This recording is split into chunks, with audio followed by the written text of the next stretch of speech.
Hello guys, তোমার সবাইকে welcome আমার চ্যানেলে। আজকে কোনো ঘুরতে যাওয়ার কোনো ব্লগ নয়। আজকে একটা গল্প তোমাদের সঙ্গে আমি শেয়ার করবো, আমার লাইফের একটা মানে রিয়েল ঘটনা গল্প। আমার ভালোবাসা মানে ছোট্ট একটা এক্সাম্পল দেবো তার। আমি টেকনিশিয়ান লাইনে কাজ করি, ঠিক আছে। প্রায় সময় মানে সকালে যাই, বিকেলে আসি, কখনো দুপুরে বাড়িতে আসি না। মানে চান্স পাই না, ফিল্ড লাইনে কাজ করি। তো হঠাৎ একদিন মানে দুপুরে মানে আমাদের বাড়ির কাছাকাছিতেই আমি কাজ করছিলাম। তো দুপুরবেলা বাড়ি চলে আসি। এটা এর আগেও একবার হয়েছে। আসার পরে চান করে মাকে বললাম মা ভাত দাও। তো মা যখন ভাতটা দিল, দেখলাম রেশনের চালের ভাত। ঠিক আছে, মা ভালো করেই জানে যে আমি খাই না, পছন্দ করি না।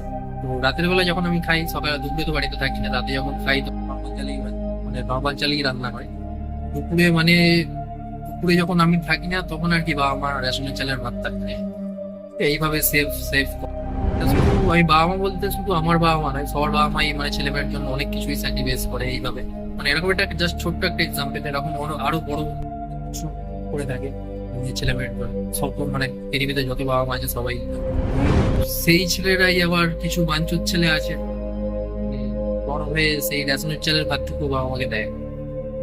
তো তাদেরকেই আমি বলতে চাই যে তারা হয়তো এখন বুঝতে পারছে না, তাদেরও যখন বিয়ে হবে, ছেলে মেয়ে হবে, তারাও যখন সেম সেই জিনিসটাই ওদের সঙ্গে করবে, তখন হয়তো ওরা বুঝতে পারবে। কিন্তু তখন কোনো লাভ থাকবে না, কারণ দিদি তো এখন যখন বেঁচে আছে আমরা বাবা মাদের যেন ভালো করে দেখি। এখন যখন বেঁচে আছে এখন যেন আমরা দেখি, পরে আফসোস করা ছাড়া আর কোনো রাস্তা থাকবে না। সেটাই তো, এইটুকুই বলতে চাই। আর এটা দেখেছি ম্যাক্সিমাম ছেলেরাই করে, মেয়েদের ক্ষেত্রে মেয়েরা এরকম হয় না খুব একটা সচরাচর, মানে পার্সেন্টেজটা কম। মেয়েরাও হয়, পার্সেন্টেজটা কম, ছেলেরা বেশি করে। তো এরকম যেন না করি, এটুকুই বলে শেষ করবো। দেখা হচ্ছে নেক্সট ভিডিওতে, ভালো থেকো।